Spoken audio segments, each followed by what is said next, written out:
ඔයාටත් හිතිලා තියෙනවද මොනවත් නොකර කම්මැලිකමට ඉන්න දවස්වල මගේ කිසිම වටිනාකමක් නැහැ කියලා. මෙන්න මේ දවස්වලම තමයි මානසික පීඩනයක් පටන් ගන්නෙ. මේ නිසාම තමයි ජීවිතේ සාර්ථක කරගත්ත මිනිස්සු හැම වෙලේම කියන්නේ අමාරු දේවල් කරන්න පුරුදු වෙන්න. නැත්නම් ඔයාට සමාජ මාධ්‍යවල විතරක් ඉන්න වීරයෙක් බවට පත් වෙන්නට වෙනවා. මොකද්ද ඒ කතාවේ තේරුම? ඔයා හොඳට හිතලා බලන්න සමහර අය කමෙන්ට් කරනවා නිර්නාමික ප්‍රොෆයිල් හදාගෙන. ඔයා ඒ අය ගැන ඇත්තටම හොයලා බැලුවොත් වෙලා තියෙන දේ තමයි එයාලට සමාජයේ ඉස්සරහට ඇවිල්ලා Tamanට අනන්‍යතාවයක් නැති නිසා දැන් කරන්නේ අර විදිහට නිර්නාමිකව ජීවිතය සාර්ථක කරගත් අයට වෛර කරන ගමන් එයාලට විරුද්ධව කමෙන්ට්ස් දාන එක. ඉතින් මම ඔයාගෙන් ඉල්ලන්නේ එහෙම කෙනෙක් නොවෙන්න නම් ඔයාගේ ජීවිතේ වගකීම් ගන්න පටන් ගන්න, අමාරු වැඩ කරන්න පටන් ගන්න. මුලින්මම හැම අමාරු වැඩක්ම Tamanට අපහසුතාවයක් දැනුණත් කාලයක් යද්දී ඔයාගේ වටිනාකම ඔයාට තේරෙන්නට පටන් ගන්නවා.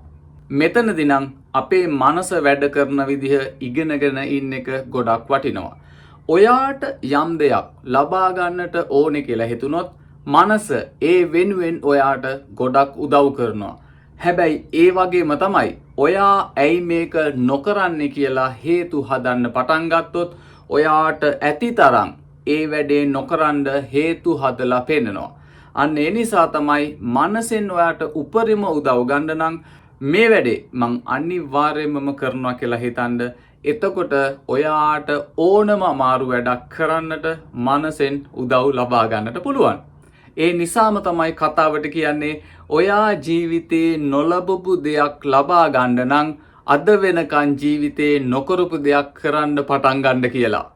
මොකද අද වෙනකම්ම ඔයාගේ ජීවිතේට ඔයා ලබාගෙන තියෙන්නේ ඔයාට පුළුවන් කියලා හිතන කාරණා විතරමයි.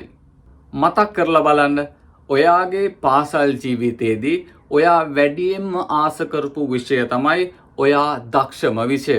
සමාජ මාධ්‍ය ගැන කතා කරපු නිසාම මම ඔයාගේ ජීවිතයට මෙන්න මේ වටිනා පණිවිඩයක් දීලම ඊළඟ මාතෘකාවට යන්නම්.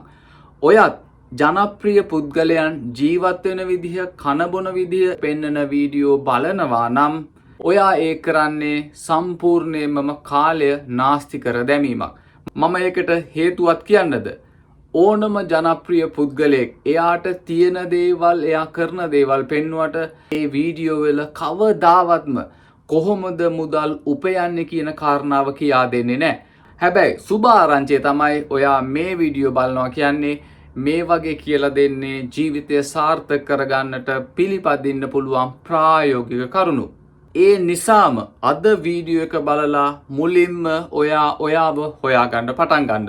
මම දෙන ප්‍රායෝගික පියවර තමයි ඔයාගේ ජීවිතයේ අවශ්‍ය අවසන් ප්‍රතිඵල හැම වෙලේම මනසෙන් දකින්න පුරුදු වෙන්න. මෙතනදී වෙන කාරණා තුනක් තියෙනවා.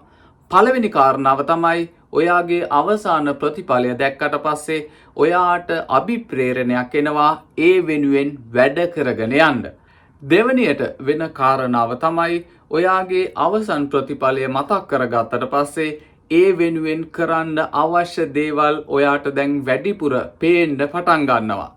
තුන්වෙනි කාරණාව තමයි ඔයා ඒ විදිහට වෙනදට වඩා උනන්දුවෙන් වැඩ කරගෙන යනවා දකින්න හැම කෙනෙක්ම ඔයාට අවස්ථාවන් දෙන්න පෙළඹෙනවා. ඉතින් අන්න ඒ නිසයි කියන්නේ ඔයාගේ ජීවිතයේ අවසන් ප්‍රතිඵලය මතක් කරගත්තට පස්සේ වෙනදාට වඩා ඔයාට ජවයක් එනවා ඒ වෙනුවෙන් වැඩ කරගෙන යන්න. ඒ කාරණාවත් එක්ක අපේ වීඩියෝ එක අපි අදට නවත්තනවා. එහෙනම් අපි හෙට වීඩියෝ එකෙත් ආයෙත් හම්බෙමු.